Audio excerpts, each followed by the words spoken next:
कहानी स्वरूप और विकास एमएचडी 09 अक्टूबर 05 2024। कहानी के सिद्धांत और स्वरूप इकाई एक कथा और आख्यान के विभिन्न रूप इकाई 2 कहानी का अर्थ और स्वरूप इकाई 3 कहानी और अन्य गद्य विधाएं द पीपल इकाई 4 हिंदी कहानी का उद्भव पाठ्यक्रम विशेषज्ञ समिति प्रो मैनेजर पांडेय अवकाश प्राप्त प्रोफेसर एवं अध्यक्षा भारतीय भाषा केंद्र JNU नई दिल्ली प्रो रामदेव शुक्ल अवकाश प्राप्त प्रोफेसर एवं अध्यक्ष हिंदी विभाग दीदो गोरखपुर विश्वविद्यालय गोरखपुर प्रो लक्ष्मण सिंह बिष्ट बट्रोही अवकाश प्राप्त प्रोफेसर एवं अध्यक्ष हिंदी विभाग कुमाऊं विश्वविद्यालय नैनीताल प्रो जवरीमल पारख प्रोफेसर हिंदी मानविकी विद्यापीठ इग्नू नई दिल्ली प्रो गोपाल राय अवकाश प्राप्त प्रोफेसर एवं अध्यक्ष हिंदी विभाग पटना विश्वविद्यालय पटना श्री ज्ञानरंजन प्रख्यात कथाकार और संपादक जबलपुर मध्य प्रदेश डॉक्टर विजय बहादुर सिंह प्रख्यात आलोचक भोपाल मध्य प्रदेश डॉक्टर जितेंद्र कुमार श्रीवास्तव हिंदी संकाय मानविकी विद्यापीठ इग्नू नई दिल्ली पाठ्यक्रम संयोजक डॉ जितेंद्र कुमार श्रीवास्तव हिंदी संकाय मानविकी विद्यापीठ इग्नू नई दिल्ली खंड संयोजन संशोधन एवं संपादन डॉक्टर जितेंद्र कुमार श्रीवास्तव हिंदी संकाय मानविकी विद्यापीठ इग्नू नई दिल्ली पाठ्यक्रम निर्माण समिति पाठ लेखक इकाई सा 1 से 4 विशेष सहयोग सुश्री नमिता सत्येन सहयोग श्री अरुण कुमार पांडे सुश्री निवेदिता प्रो गोपाल राय श्री शंभुनाथ मिश्र सुश्री लकी चौधरी सचिवालयिक सहयोग सुश्री हेमलता अवकाश प्राप्त अध्यक्ष हिंदी विभाग द पटना विश्वविद्यालय पटना सामग्री निर्माण श्री CN पांडन या अनुभाग अधिकारी प्रकाशन अप्रैल 2015 इंदिरा गांधी राष्ट्रीय मुक्त विश्वविद्यालय 2015 ISBN 97881 सर्वाधिकार सुरक्षित।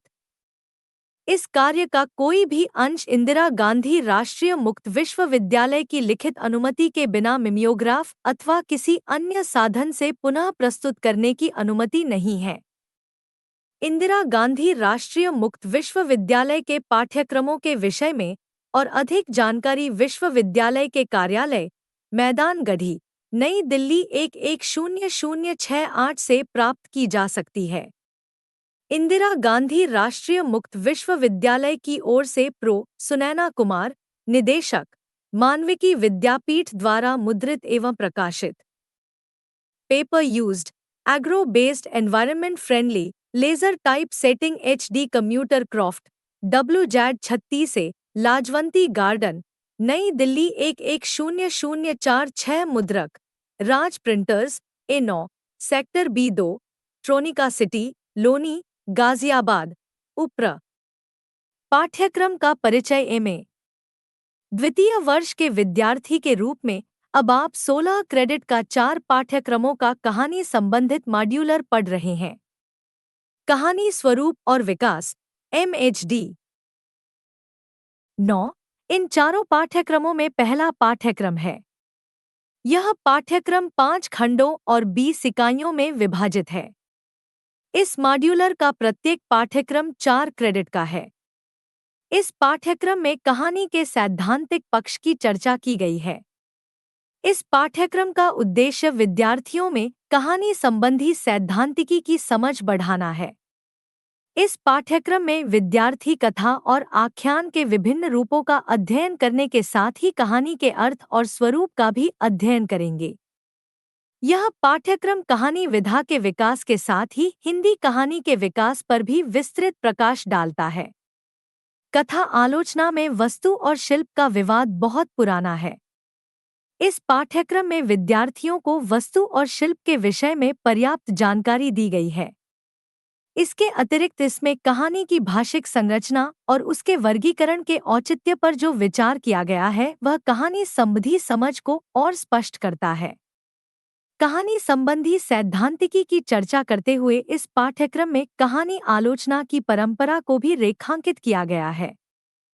चूंकि कहानी का संबंध पूरे संसार से है, इसलिए एक पूरा खंड विश्व साहित्य में कहानी पर केंद्रित है। इसका उद्देश्य यह है कि हिंदी के विद्यार्थी कहानी के वैश्विक परिदृश्य से परिचित हो सकें। इसी प्रकार एक पूरा खंड भारतीय साहित्य में कहानी पर केंद्रित है और इसका भी उद्देश्य हिंदी के विद्यार्थियों का भारतीय कहानी से विधिवत परिचय कराना है। जब विद्यार्थी कहानी के भारतीय और वैश्विक परिदृश्य से परिचित होंगे तो उनके लिए हिंदी कहानी के विकास को समझना अपेक्षाकृत आसान होगा। इस पाठ्यक्रम का अंतिम खंड हिंदी साहित्य में कहानी के विकास को रेखांकित करता है। इस खंड में प्रेमचंद पूर्व, प्रेमचंद कालीन, प्रेमचंदोत्तर, नई कहानी, साठोत्तरी कहानी और समकालीन कहानी पर विचार किया गया है। इस पाठ्यक्रम का विस्तृत विवरण इस प्रकार है। खंड एक कहानी के सिद्धांत और स्वरूप, एक इकाई, एक कथा और आख्यान के विभिन्न रूप इकाई, दो कहानी का अर्थ और स्वरूप इकाई, तीन कहानी और अन्य गद्य विधाएं इकाई, चार हिंदी कहानी का उद्भव खंड दो कहानी के सिद्धांत और स्वरूप दो इकाई, पाँच कहानी में वस्तु और शिल्प इकाई, छह कहानी की भाषिक संरचना इकाई, सात कहानी का वर्गीकरण औचित्य और सीमाएं इकाई, आठ कहानी की आलोचना की परंपरा खंड तीन विश्व साहित्य में कहानी इकाई, नौ यूरोप में कहानी इकाई, 10 अमेरिका में कहानी इकाई, 11 एशिया में कहानी इकाई, 12 लैटिन अमेरिकी और अफ्रीकी देशों में कहानी खंड, चार भारतीय साहित्य में कहानी इकाई, 13 भारत में कथा कहानी इकाई, 14 नवजागरण काल में भारतीय कहानी इकाई, 15 राष्ट्रीय आंदोलन के दौर में भारतीय कहानी इकाई, 16 स्वतंत्रता के बाद भारतीय कहानी का विकास खंड, 5 हिंदी साहित्य में कहानी इकाई, 17 प्रेमचंद पूर्व और प्रेमचंद कालीन हिंदी कहानी इकाई, 18 प्रेमचंदोत्तर हिंदी कहानी इकाई, 19 नई कहानी और साठोत्तरी कहानी इकाई, 20 समकालीन हिंदी कहानी। हम चाहते हैं हमारे विद्यार्थी हिंदी कहानी के साथ साथ भारतीय भाषाओं की कहानियों और विश्व कहानी से भी परिचित हो सकें। इस पाठ्यक्रम को तैयार करने का उद्देश्य भी यही है। हमें उम्मीद है इन इकाइयों के अध्ययन के पश्चात आप कहानी के सैद्धांतिक पक्षों को समझने के साथ ही कहानी के वैश्विक परिदृश्य से भी परिचित हो सकेंगी। शुभकामनाओं सहित खंड एक परिचय। यह कहानी संबंधी मॉड्यूलर के पहले पाठ्यक्रम कहानी, स्वरूप और विकास का पहला खंड है। इस खंड का शीर्षक है कहानी के सिद्धांत और स्वरूप एक। इस खंड में कुल 4 इकाइयां हैं जो इस प्रकार हैं।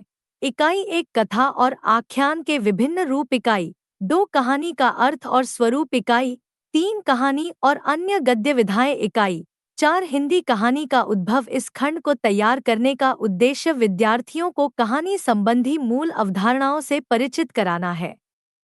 इस खंड की पहली इकाई में आप कथा और आख्यान के विभिन्न रूपों का अध्ययन करेंगे। इससे आपको कहानी विधा की पृष्ठभूमि का ठीक परिचय मिल सकेगा। इस खंड की दूसरी इकाई का शीर्षक है कहानी का अर्थ और स्वरूप। इस इकाई में कहानी का अर्थ बताने के साथ साथ उसके स्वरूप पर भी प्रकाश डाला गया है। खंड की तीसरी इकाई में कहानी और अन्य गद्य विधाओं के विधागत अंतर का रेखांकन है। इन 3 इकाइयों के अध्ययन के पश्चात अब आप चौथी इकाई में हिंदी कहानी के उदय के कारणों का अध्ययन करेंगे।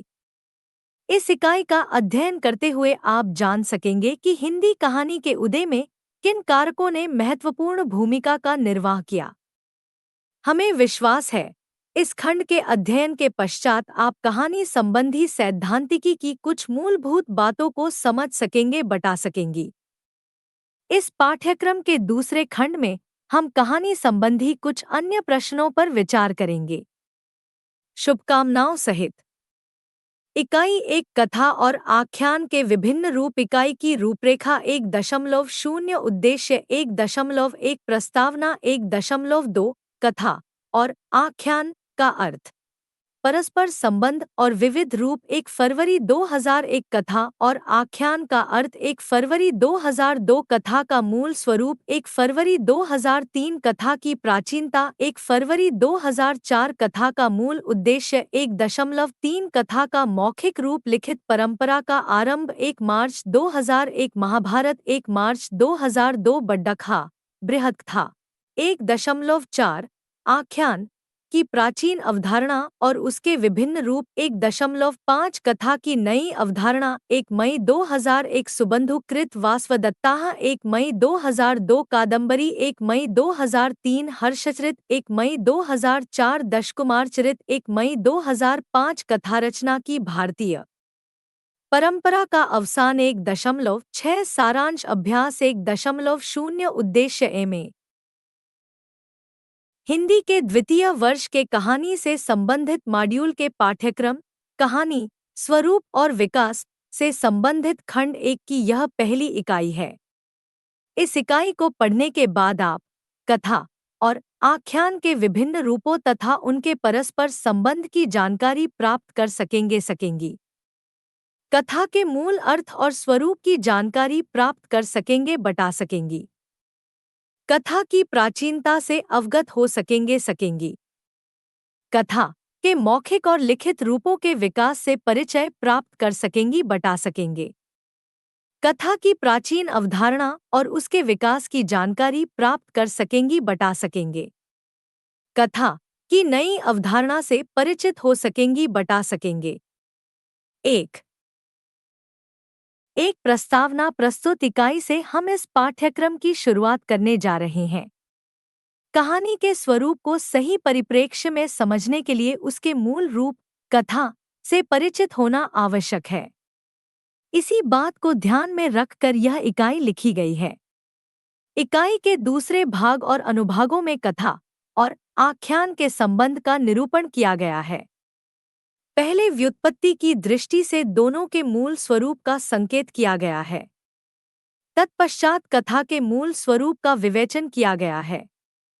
तदंतर 7वीं सदी में कथा और आख्यायिका के अर्थ निरूपण में आए परिवर्तन पर विचार किया गया है। इकाई के अंत में पूरे विवेचन का सारांश दिया गया है और अंत में अभ्यास हेतु प्रश्न दिए गए हैं।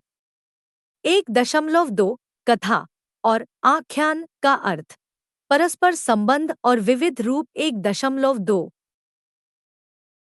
एक कथा और आख्यान का अर्थ आइए पहले हम कथा और आख्यान के अर्थ और उनके संबंध पर विचार करें। अर्थ की दृष्टि से ये पर्यायवाची शब्द हैं। व्युत्पत्ति की दृष्टि से कथा संस्कृत की कथन धातु से बना है, जिसका अर्थ कथन या वर्णन करना होता है। आख्या के मूल में ख्या धातु है, जिसका अर्थ भी विवरण, व्याख्या कहना या वर्णन करना ही होता है। यह अति प्रसिद्ध अर्थ में भी प्रयुक्त होता है। 1.2 कथा का मूल स्वरूप कथा की मूल प्रकृति और पहचान को भी सुनिश्चित करना आवश्यक है। यदि हम बचपन में सुनी कथाओं पर ध्यान दें तो उनमें 3 बातें प्रमुख होती हैं। इन्हें हम तत्व की संज्ञा दे सकते हैं। ये तत्व हैं घटनाएं, उनका समयानुक्रम और दिक् में आबद्ध होना तथा निरंतर औत्सुक्य का सृजन। घटना को भी परिभाषित करना आवश्यक है। जो घटित होता है वह घटना है। घट से घटित शब्द बना है, जिसमें निर्मिति का भी भाव है। घटना में आकस्मिकता, संयोग और अप्रत्याशित होने के तत्व होते हैं। उदाहरण के लिए भूकंप, वायु दुर्घटना या 2 देशों के बीच युद्ध छिड़ जाना। घटनाएं सुखद भी हो सकती हैं, जैसे किसी का खोया पुत्र अचानक मिल जाना, किसी दरिद्र के नाम लॉटरी निकल आना, वायुयान दुर्घटना में किसी का बच जाना या किसी देश का लंबी गुलामी के बाद स्वतंत्र हो जाना आदि। कथा में नियोजित घटनाओं का कुतूहलवर्धक होना भी कथा के लिए जरूरी है, अन्यथा श्रोता में कथा सुनने की रुचि ही नहीं रह पाएगी। मनुष्य के जीवन में घटनाएं भी घटती हैं, पर वे विरल होती हैं, कभी कभी घटती हैं। जीवन में प्रमुखता कार्य व्यापारों की होती है, घटनाओं की नहीं। सारा जीवन, सुबह से शाम तक, आदमी कर्मव्यस्त रहता है। कार्य व्यापार सुपरिचित, प्रत्याशित, सहज और जीने मरने के लिए जरूरी होता है।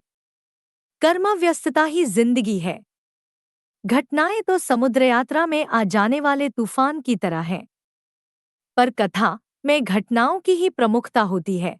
जीवन के सामान्य कार्य व्यापार गौण होते हैं। कथा में सामान्य व्यापार नहीं होते, यह तो नहीं कहा जा सकता, पर श्रोता के लिए वे कोई महत्व नहीं रखते। वे केवल घटनाओं को जोड़ने का काम करते हैं। श्रोता उन्हें सुनते हुए भी प्रतीक्षा घटनाओं की ही करता रहता है। ये घटनाएं समय के अनुक्रम में गुंथी होती हैं। समय का एक ऐतिहासिक क्रम होता है जो घड़ी की टिंटिक या कैलेंडर के पृष्ठों द्वारा निर्धारित होता है। यह समयक्रम आदमी के जन्म लेने से मृत्यु की दिशा में चलता है या विभिन्न संवत गणनाओं में एक से अनंत की ओर अग्रसर होता है। इस काल गणना में पृथ्वी अपनी धुरी या अपनी सौर परिधि पर एक बार चक्कर लगा लेती है, जिसे हम 24 घंटे या वर्ष के रूप में जानते हैं। घंटा को पुनः मिनटों और सेकंडों में विभाजित किया जाता है। वर्षों की गणना भी दशक, शताब्दी, सहस्राब्दी आदि रूपों में की जाती है। इसी ऐतिहासिक या प्राकृतिक कालक्रम में गुंथी घटनाओं का नाम कथा है। काल की तरह दिक या स्पेस भी कथा के लिए जरूरी होता है। घटनाएं दिक में ही घटित हो सकती हैं, पर कथा का दिक मानव अनुभव की सीमाओं को स्वीकार नहीं करता। बच्चों की कथाओं में हमारी पृथ्वी के जाने पहचाने स्थान ही नहीं, अनजानी जगहें भी, यहाँ तक कि ब्रह्मांड के कल्पित लोग भी घटना स्थल के रूप में आती हैं, पर उनकी कोई पहचान नहीं होती। वे प्रायः मनुष्य के अनुभव जगत के परे की जगहें होती हैं। शुद्ध रूप से कल्पना प्रसूत। श्रोता की उनके बारे में कोई जिज्ञासा भी नहीं होती। कथा में दिक की अनिवार्यता होते हुए भी श्रोता के लिए उसका महत्व अधिक नहीं होता। कथा के लिए जरूरी है कि घटनाएं कौतूहल पैदा करने वाली हों। उनमें आकस्मिक और अप्रत्याशित होने के साथ साथ नवीनता भी अपेक्षित होती है। कौतूहल बनाए रखने के लिए यह जरूरी है। यदि एक ही घटना बार बार दोहराई जाए तो कथा नहीं बनेगी। उनका सतत नया होते रहना जरूरी है। कथा में कहने और सुनने वाले की एक साथ उपस्थिति भी आवश्यक है। इसीलिए कथा की एक पहचान उसका मौखिक होना भी है। जरूरी है कि श्रोता की आंखों में फिर क्या हुआ का भाव बना रहे, और यदि श्राव्यता सुनाने वाला किसी कारण चुप हो जाए तो श्रोता उसे टोक दे, फिर क्या हुआ का अनुरोध कर बैठे। यदि घटना स्वयं में आश्चर्यचकित और बाद की घटना के प्रति कुतूहल पैदा करने वाली नहीं है तो कथा भी बेकार है। घटनाओं की श्रृंखला में कोई भी कड़ी सुपरिचित और सामान्य घटना के रूप में नहीं हो सकती, क्योंकि वहां कथा अरोचक हो जाएगी। जब घटनाएं समाप्त हो जाती है तो कथा भी समाप्त हो जाती है। 1.2-3 कथा की प्राचीनता। मौखिक रूप में कथा कितनी प्राचीन है, इसका कोई इतिहास उपलब्ध नहीं है। यह अत्यंत प्राचीन है।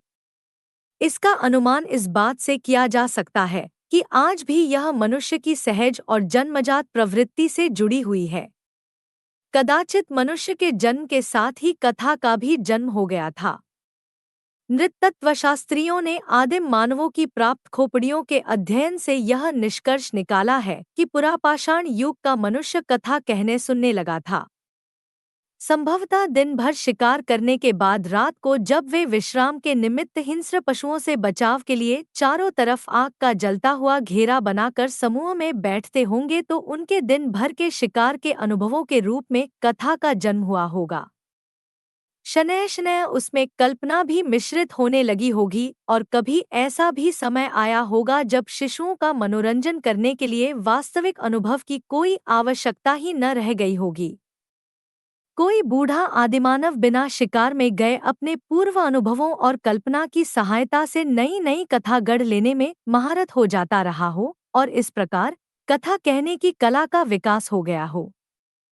यद्यपि है यह अनुमान ही, पर कथा का जन्म जरूर ही कुछ ऐसी ही परिस्थितियों में हुआ होगा। 1.2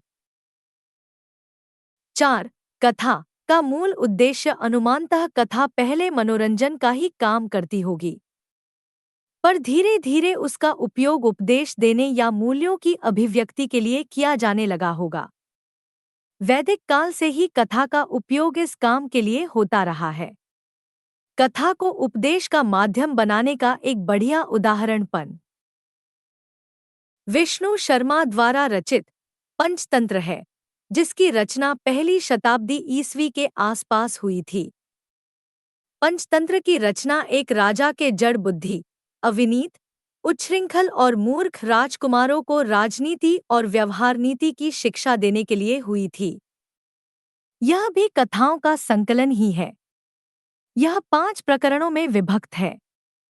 प्रत्येक प्रकरण में परस्पर गुम्फित अनेक कहानियां हैं, जो एक ही विषय का प्रतिपादन करती हैं। इसकी एक विशेषता यह है कि यह पशु-पक्षियों की कथा है। इस कथा के पशु-पक्षी मनुष्य की तरह आचरण करते हैं और भाषा भी मनुष्य की ही बोलते हैं। बालमन इसमें कोई असंगति नहीं देखता, क्योंकि वह कथा में यह नहीं पूछता कि ऐसा कैसे हुआ, बल्कि यह पूछता है कि फिर क्या हुआ। अविश्वास बालमन में नहीं होता। शुद्ध कथा श्रोता की भी यही विशेषता होती है। कार्यकारण संबंध की दृष्टि से पंचतंत्र की कथाओं में असंगतियों भरी हुई हैं। कौतूहल का तत्वच ही कथा को आगे बढ़ाता है, पर उसकी प्रत्येक कथा किसी न किसी प्रयोजन से निर्मित है। उसमें कथा गौण है, प्रयोजन ही प्रधान है। यह भी कथा के विकास का एक चरण है, जो वर्णन की सृजनात्मकता के समानांतर अग्रसर हुआ है। एक उल्लेखनीय तथ्य यह है कि पंचतंत्र में भाषिक सृजनात्मकता पैदा करने की कोई कोशिश नहीं दिखाई पड़ती। कारण यह है कि यह केवल बच्चों के लिए निर्मित है, जिनकी भाषिक सृजनात्मकता में कोई रुचि नहीं होती। पंचतंत्र से पहले संकलित जातक कथाओं में कथा सुनाने वाले स्वयं भगवान बुद्ध हैं और श्रोता भिक्षुगण। ये सारी कथाएं अलग अलग हैं। पंचतंत्र की कथाओं के मुख्य कथक विष्णु शर्मा और श्रोता राजकुमार हैं। घटनाएं इतनी रोचक हैं कि राजकुमार आगे की कथा सुनने के अपने कुतूहल को रोक नहीं पाते। केंद्रीय कथा किसी पशु या पक्षी समुदाय की होती है, जिसके पात्रों को कथक बनाकर परत दर परत अन्य कथाएं सुनाई जाती हैं। उपदेशों में बालकों की रुचि बिल्कुल नहीं है और विष्णु शर्मा इसे अच्छी तरह जानते हैं। वे पशु-पक्षियों से संबद्ध कथाओं को कुतूहल से भर देने की कला में माहिर हैं, पर इसके साथ ही वे उनमें शिक्षा के तत्व भर देने की कला में भी निष्णात हैं।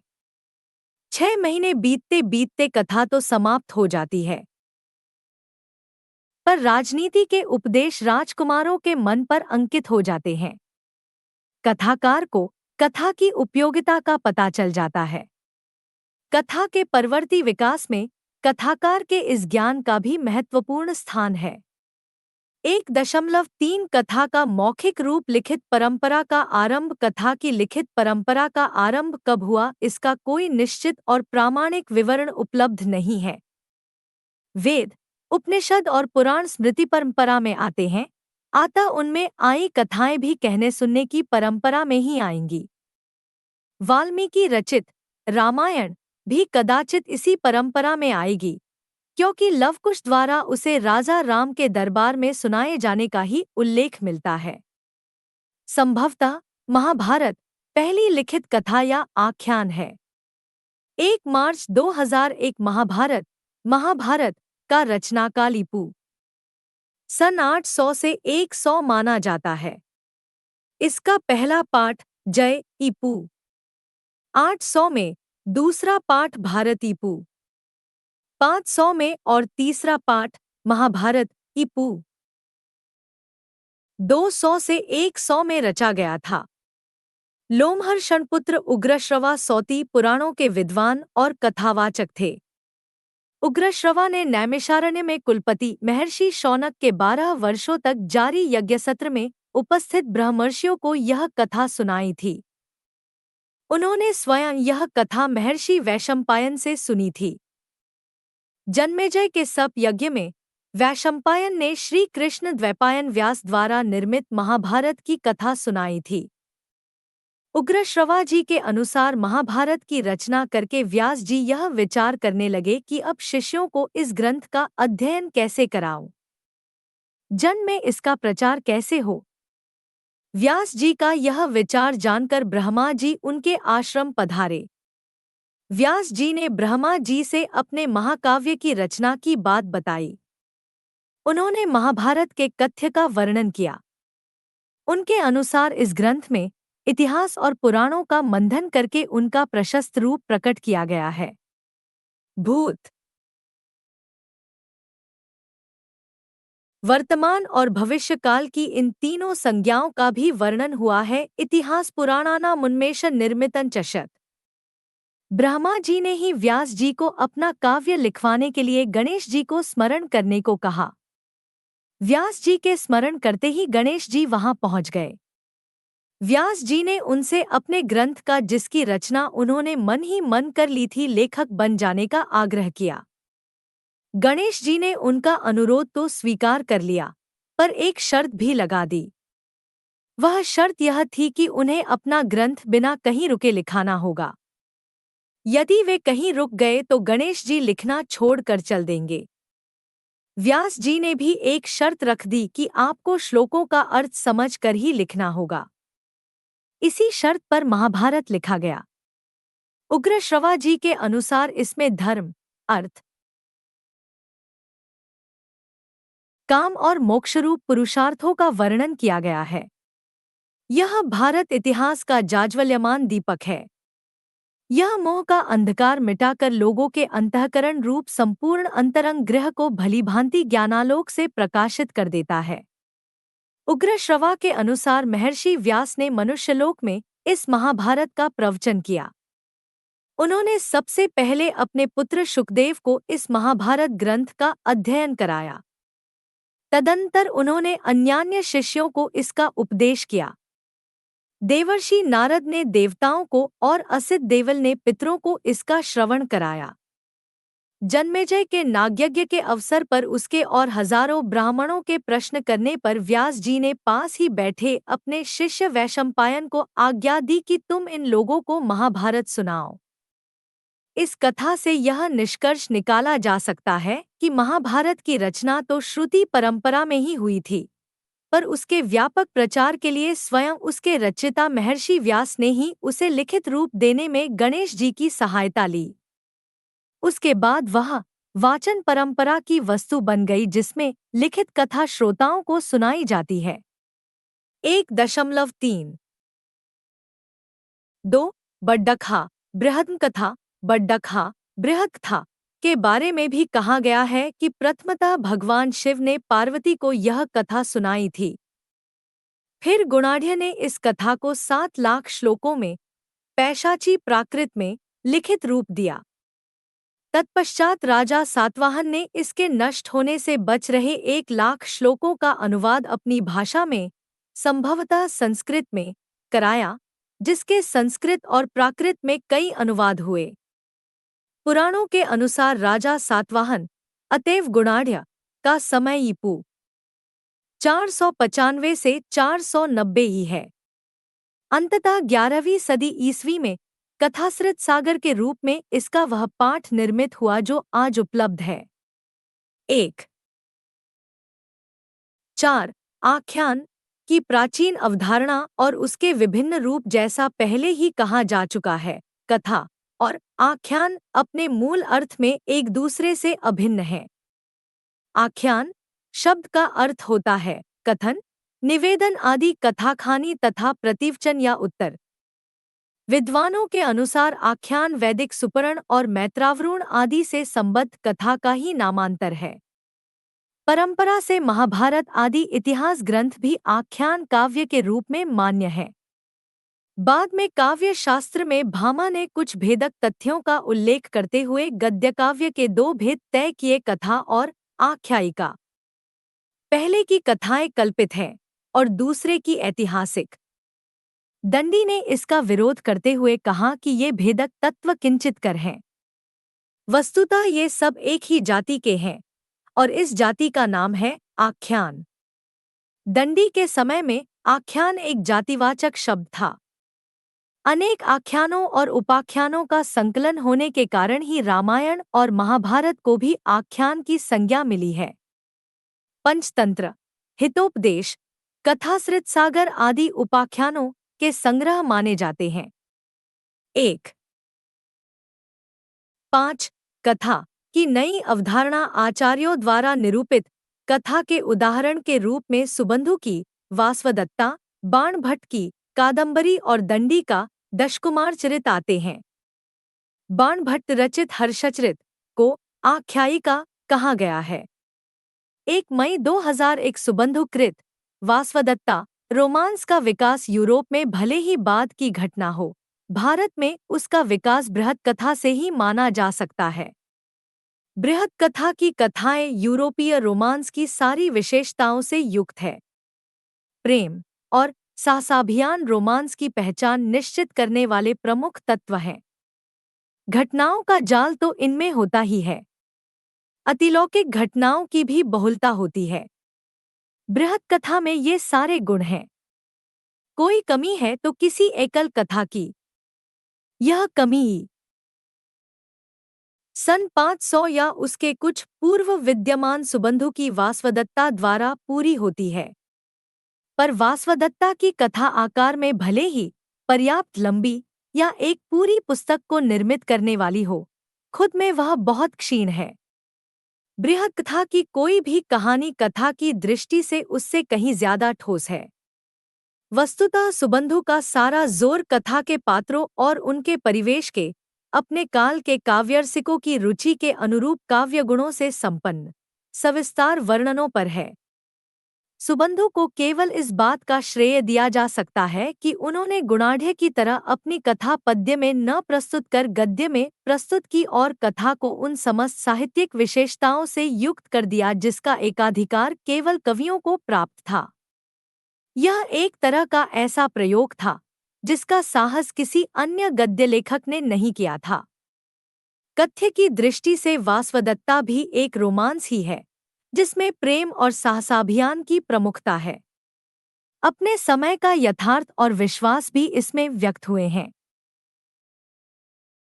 पर वह श्लेष और नाना प्रकार के अलंकारों के वाग्जाल से इस प्रकार आच्छादित है कि उसकी तरफ प्रायः पाठक का ध्यान नहीं जाता। संभवतः वह कवि का उद्देश्य भी नहीं है। संरचना की दृष्टि से भी वासवदत्ता में कोई ऐसा नयापन नहीं है जो उल्लेखनीय हो। 1.5 2 कादंबरी कथा की दृष्टि से कादंबरी गुणाढ़े की बृहत कथा की एक कथा जो कथासृत सागर में मकंदिकोपाख्यान के रूप में उपलब्ध है पर आधारित है, पर बाणभट्ट ने इस कथा संसार को अपने विजन के अनुरूप बिल्कुल नया रूप दे दिया है। इसका कथाविन्यास अद्भुत रूप से नया और आश्चर्यचकित करने वाला है। यद्यपि कथा के भीतर कथा की विन्यास कला गुणाढ़े की बृहत कथा और विष्णु शर्मा के पंचतंत्र में ही विकसित हो चुकी थी, पर बाणभट्ट ने पहली बार परस्पर गुंथी कथाओं को कथा की एकल इकाई में परिणत करने में सफलता प्राप्त की थी। कथा का आरंभ अवंती की राजनगरी विदिशा और उसके राजा शूद्रक के ऐश्वर्य वर्णन से होता है। एक दिन एक चांडाल राजकन्या अपने वृद्ध सेवक के साथ शूद्रक की राजसभा में एक चमत्कारी सुग्गा लेकर आती है। सेवक शूद्रक से सुग्गे के, जिसका नाम वह वैशंपायन बताता है, गुणों का बखान करता है और राजा से उसे अपनाने का अनुरोध करता है। सुग्गा भी एक आर्या छंद सुनाकर अपने गुणों का परिचय दे देता है।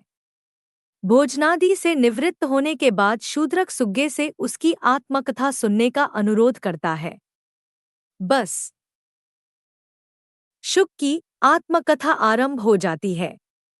यहाँ आकर कथाकार बाणभट्ट कथा का सूत्र शुक को थमा देता है और स्वयं नेपथ्य में चला जाता है।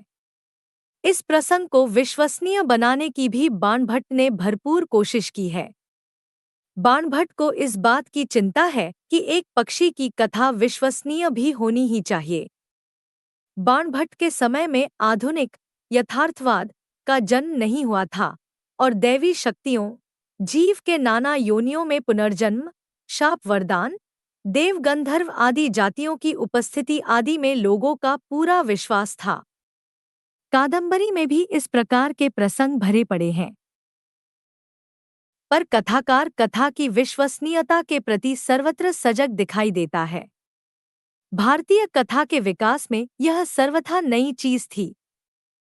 इसके पहले कथाकार इस बात की चिंता नहीं करता था कि कथा विश्वसनीय है या नहीं।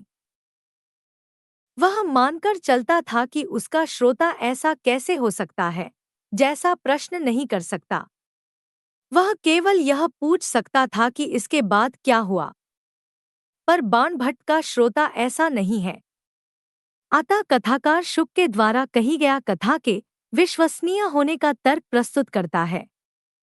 पर जब शुक की कथा एक ऐसे बिंदु पर पहुंचती है जब वह उसके आगे की कथा जानने की स्थिति में नहीं होता, तो कथाकार बड़ी चतुराई से कथा के अवलोकन बिंदु में परिवर्तन कर देता है। वह एक ऐसे पात्र को कथक के रूप में प्रस्तुत कर देता है जो शुक की कथा का विश्वसनीय जानकार हो सकता था। यह पात्र महामुनि जाबाली है, जिन्हें भूतवर्तमान भविष्य का ज्ञान है। अब कथा दो स्तरों पर सुनी जाने लगती है। शूद्रक और उनका राज समाज तो शुक से कथा सुन ही रहा है, पर शुक वह कथा सुना रहा है जिसे उसने जाबाली आश्रम के जिज्ञासु अंतःवासियों के साथ महर्षि जाबाली से सुना था। महर्षि जाबाली शुक, वैशंपायन के पूर्व जन्म की कथा सुनाते हैं। यह कथा उज्जैनी के राजा तारापीड़, उसके मंत्री शुकनास, राजपुत्र चंद्रापीड़ और मंत्रीपुत्र वैशंपायन की है। अपने दिग्विजय अभियान में चंद्रापीड़ हेमकूट स्थित किरातनगरी सुवर्णपुर में पहुंचता है, जहां से वह अकेले अच्छोत सरोवर पहुंच जाता है। वहां उसकी मुलाकात महाश्वेता से होती है, जो एक गंधर्व कन्या है। यहाँ पहुंचकर कथा महाश्वेता की आत्मकथा का रूप ले लेती है, जिसका एकल श्रोता चंद्रापीड़ है। शूद्रक की राजसभा और जाबाली आश्रम की ऋषिमंडली अपनी जगह पर कथा सुन रही है। शुक और महामुनि जाबाली भी अपने अपने स्थान पर कथा सुना रहे हैं, पर अब कथा महाश्वेता के मुख में प्रवेश कर गई है और उसका प्रत्यक्ष श्रोता चंद्रापीड़ बन गया है। महाश्वेता चंद्रापीड़ को अपनी प्रेम कहानी सुनाती है, जिसका नायक मुनिकुमार पुंडरीक है। अपनी कथा कहते कहते वह संज्ञाहीन भी हो जाती है और कथा कुछ देर के लिए महाश्वेता के अतीत से निकलकर चंद्रापीड़ के वर्तमान में आ जाती है। संज्ञा प्राप्त करने पर महाश्वेता पुनः अपनी कथा आगे बढ़ाती है। इसके बाद पुनः कथा का सूत्र थोड़ी देर के लिए महर्षि जाबाली के हाथ में पहुंच जाता है। तत्पश्चात महाश्वेता की सहचरी तलिका के प्रति पुंडरीक की जिज्ञासा के व्याज से महाश्वेता अपनी सखी और गंधर्वराज चित्ररथ की कन्या कादंबरी की कथा सुनाती है, पर वह केवल उसका परिचय ही देती है। कथा पुनः महामुनि जाबाली के मुख में पहुंच जाती है। महाश्वेता के अनुरोध पर चंद्रापीड़ उसके साथ कादंबरी के पिता चित्ररथ के राजप्रासाद में जाता है, जहां उसकी मुलाकात कादंबरी से होती है और दोनों एक दूसरे के प्रेम में गिरफ्तार हो जाते हैं। यहां से लेकर चंद्रापीड़ के उज्जैनी जाने और वैशंपायन की खोज में पुनः अच्छोत सरोवर आने तक की कथा महर्षि जाबाली के द्वारा ही कही जाती है। पर चंद्रापीड़ के महाश्वेता के निकट पहुंचते ही कथा पुनः महाश्वेता की आत्मकथा का रूप ले लेती है और तब तक इसी रूप में अग्रसर होती रहती है जब तक वैशंपायन महाश्वेता के शाप से ही सुग्गा नहीं बन जाता। इसके बाद कथा फिर महर्षि जाबाली के मुख में प्रवेश करती है और चंद्रापीड़ की अप्रत्याशित मृत्यु, स्थगित मृत्यु तक की कथा महर्षि जाबाली ही सुनाते हैं।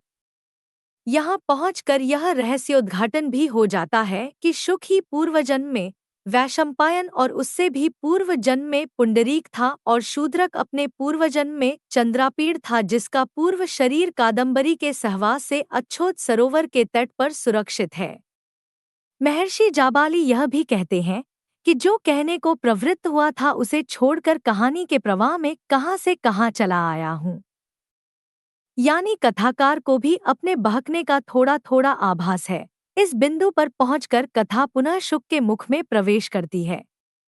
महर्षि जाबाली के मुख से अपनी कथा सुनने के बाद आश्रम से उड़ भागने और एक शबर द्वारा पकड़ लिए जाने तथा शूद्रक के राजदरबार तक पहुंचने तक की कथा वह खुद ही सुनाता है। तत्पश्चात कथा का सूत्र मूल कथाकार बाणभट्ट का पुत्र पुलिन भट्ट, जिसने अपने पिता बाणभट्ट की अधूरी कादंबरी को पूरा किया था, के हाथ में आ जाता है।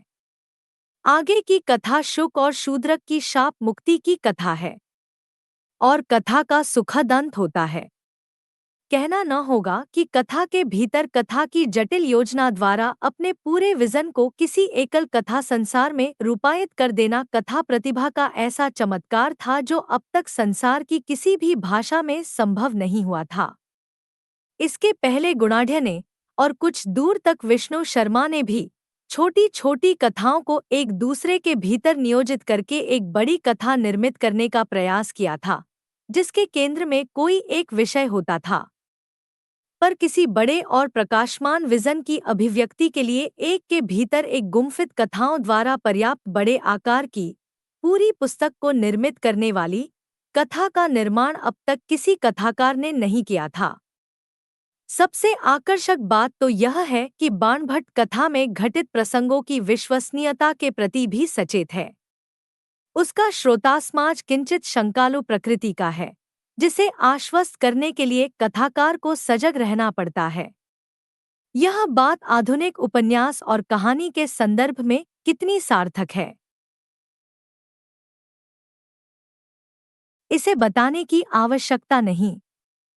आधुनिक कहानी और उपन्यास यथार्थवाद से इतना अधिक आकांत रहा है कि उसमें किसी भी मानवेतर अनुभव से भिन्न प्रसंग के लिए स्थान नहीं होता। हाल के दिनों में इस यथार्थवाद से कथा लेखकों का थोड़ा थोड़ा मोहभंग शुरू हो गया है और कथा में ऐसे प्रसंगों की योजना भी होने लगी है जो सपाट यथार्थबोध की कसौटी पर खरे नहीं उतरते। इस बदलती मानसिकता के परिप्रेक्ष्य में कादंबरी की कथा योजना को और भी अच्छी तरह समझा जा सकता है। 1.5 3 हर्षचरित बाणभट्ट ने कादंबरी के अतिरिक्त जो दूसरी महत्वपूर्ण रचना की थी, उसका नाम हर्षचरित है।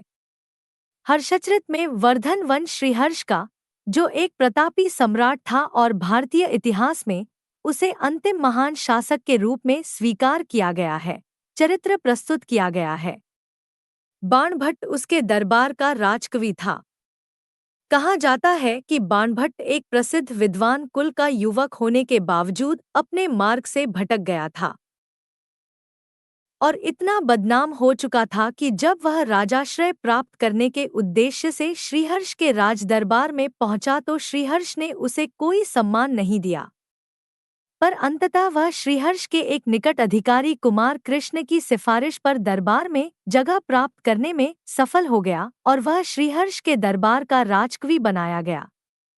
राजकवि बनने के बाद बाणभट्ट ने महाराज श्रीहर्ष के चरित्र को आधार बनाकर हर्षचरित की रचना की। कहा जाता है कि इसमें श्रीहर्ष का चरित्र अपने ऐतिहासिक रूप में प्रस्तुत किया गया है।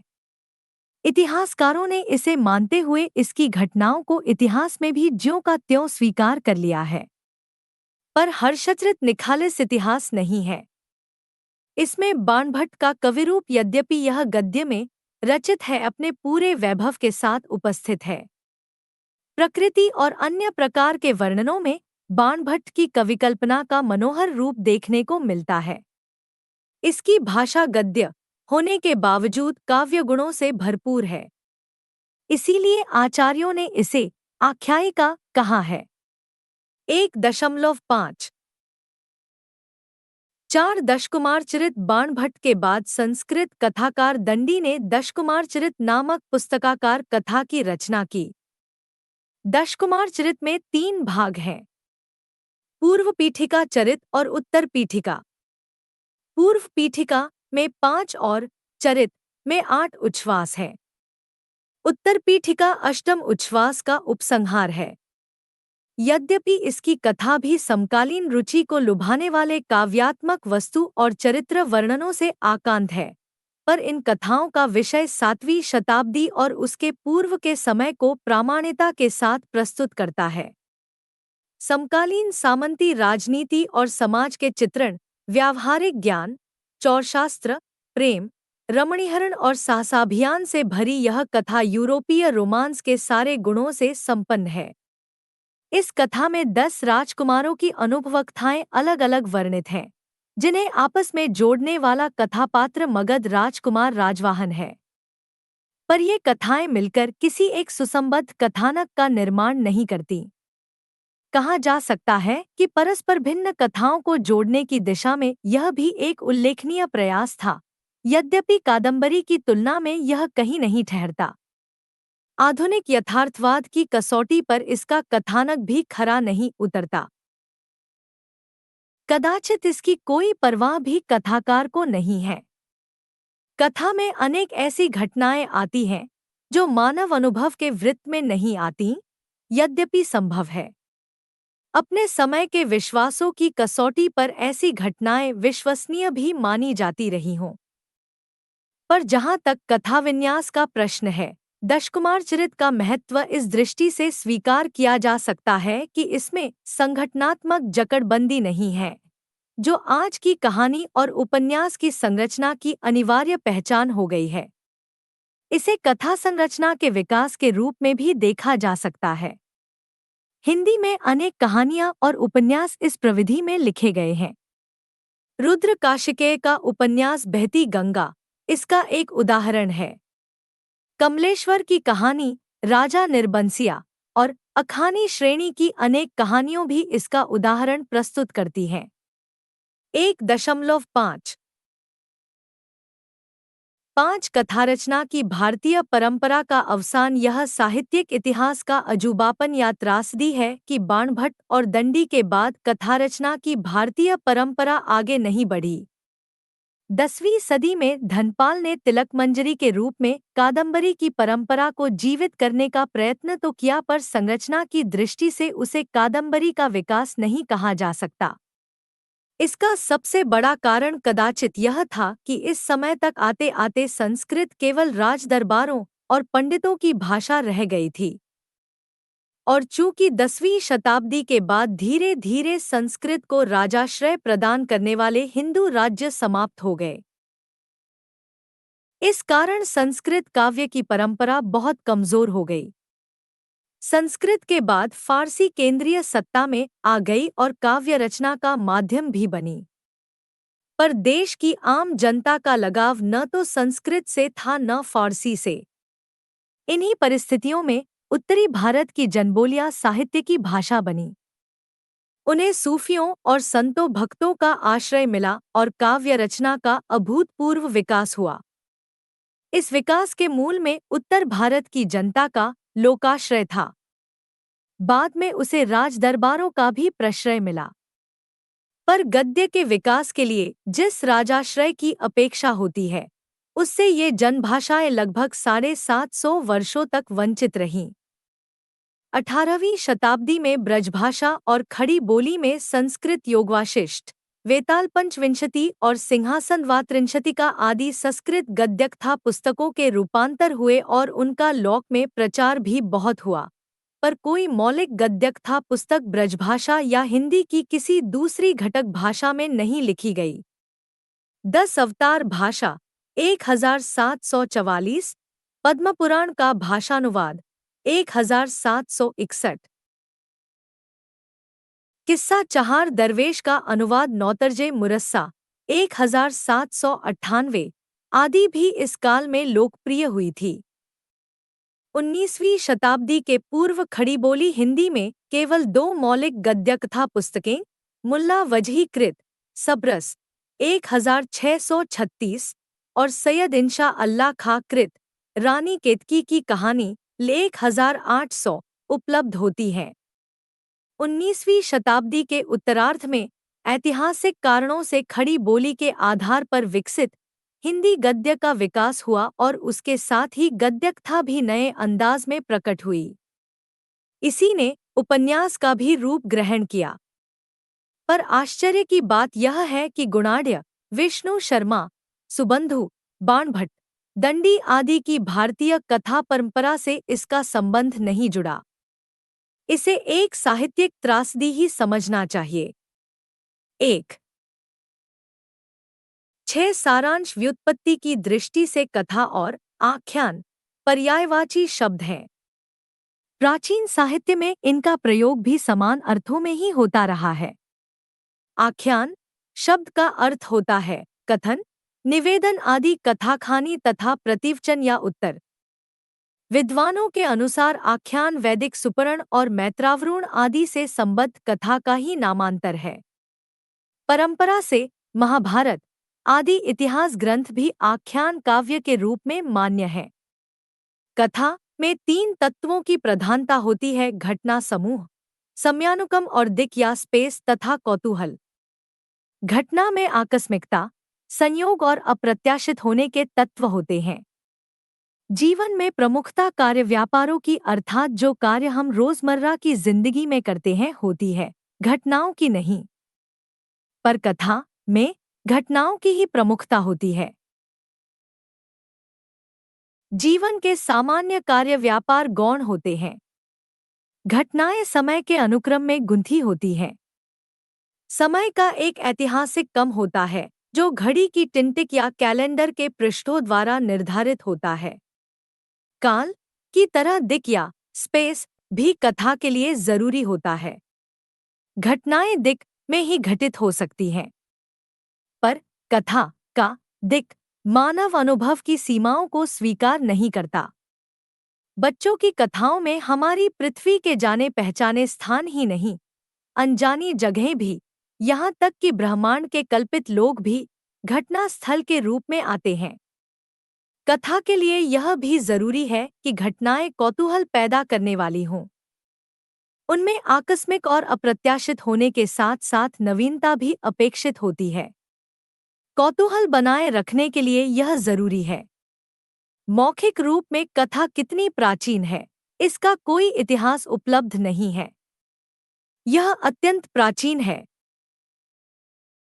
इसका अनुमान इस बात से किया जा सकता है कि आज भी यह मनुष्य की सहज और जन्मजात प्रवृत्ति से जुड़ी हुई है। अनुमानतः कथा पहले मनोरंजन का ही काम करती होगी, पर धीरे धीरे उसका उपयोग उपदेश या मूल्यों की अभिव्यक्ति के लिए किया जाने लगा होगा।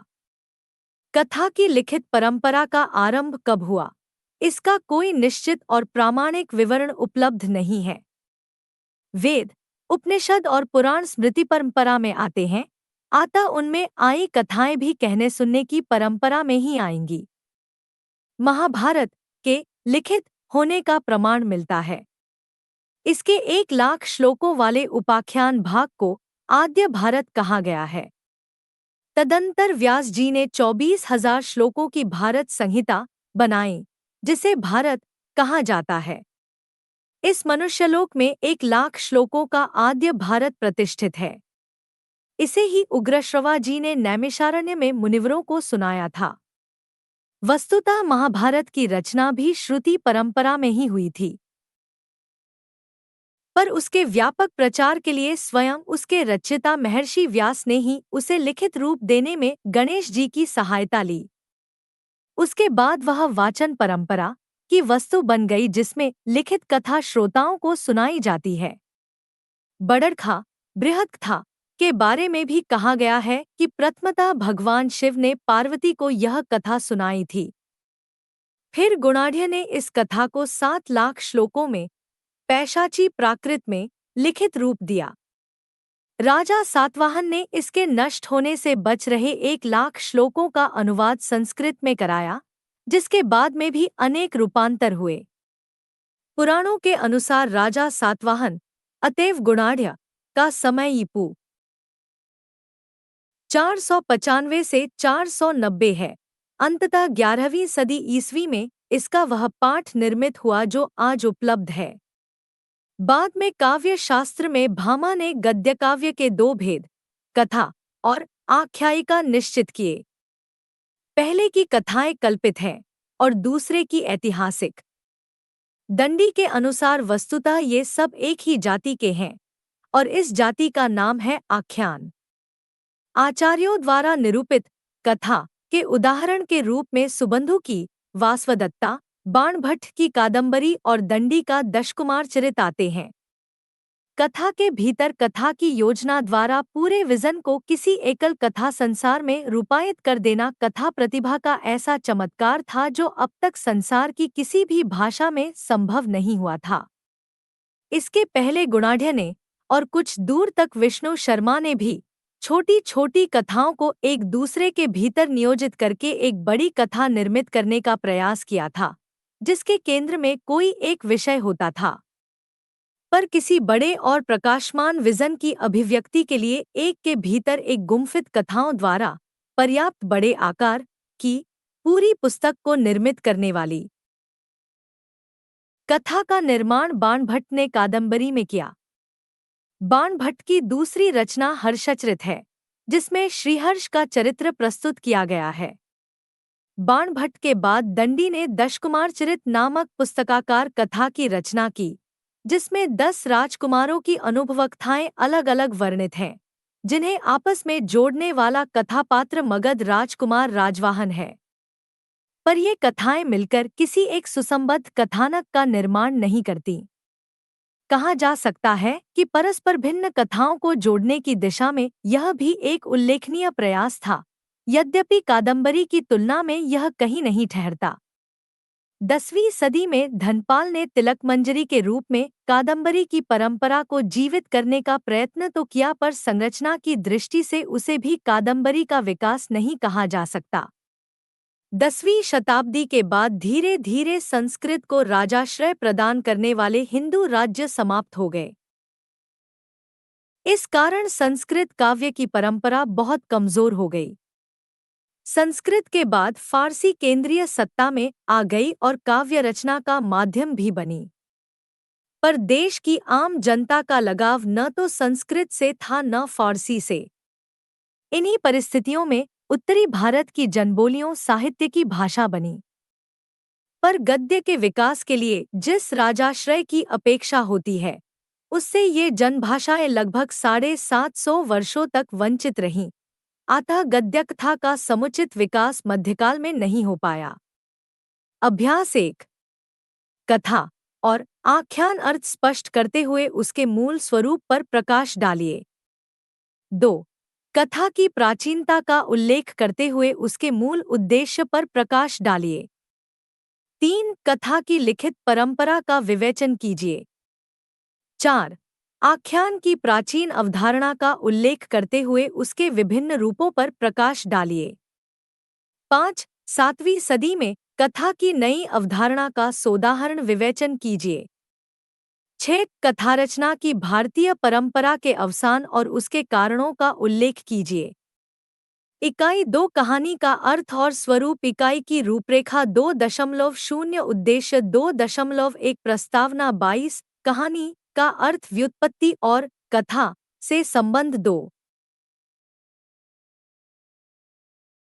3 आधुनिक विधा के रूप में कहानी 2 मार्च 2001 आधुनिक विधा के रूप में कहानी पद का प्रयोग 2 मार्च 2002 अंग्रेजी के शॉर्ट स्टोरी पद और अवधारणा से कहानी का संबंध 2 मार्च 2003 कहानी का आकार 2 मार्च 2004 कहानी की पहचान का प्रमुख आधार 2 मार्च 2005 कहानी और उपन्यास 2 मार्च 2006 कहानी का उद्देश्य 2.4 छोटी कहानी की अवधारणा 2 अप्रैल 2001 छोटी कहानी शॉर्ट स्टोरी की अमेरिकी और यूरोपीय अवधारणा 24.2 छोटी कहानी की परिभाषा 2 अप्रैल 2003 छोटी कहानी के रूप निर्धारण में स्केच और उपाख्यान की भूमिका 2 अप्रैल 2004 छोटी कहानी के उदय में साहित्यिक स्वच्छंदतावाद और साहित्यिक यथार्थ यथार्थवाद की भूमिका 2.5 छोटी कहानी की अवधारणा के निर्धारण में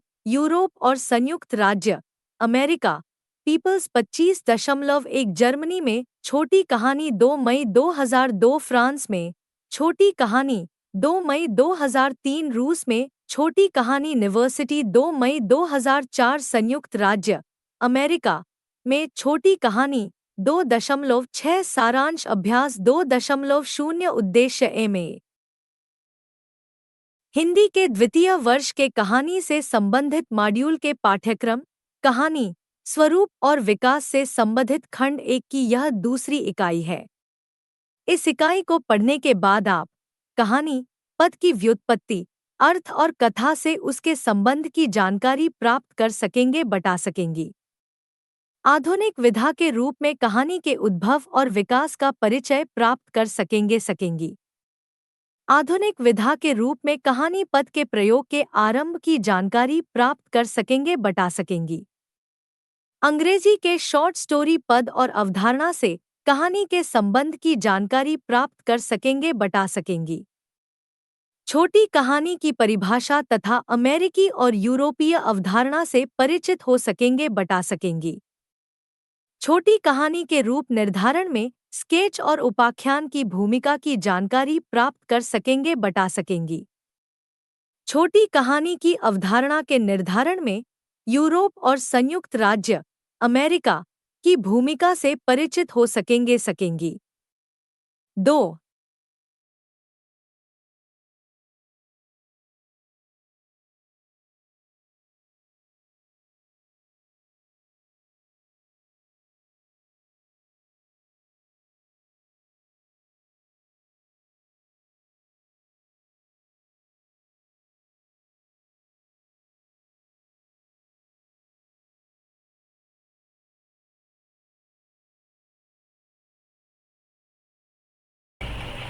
अब हम अगली क्लास में यहाँ से रीड करेंगे, पढ़ाई करेंगे।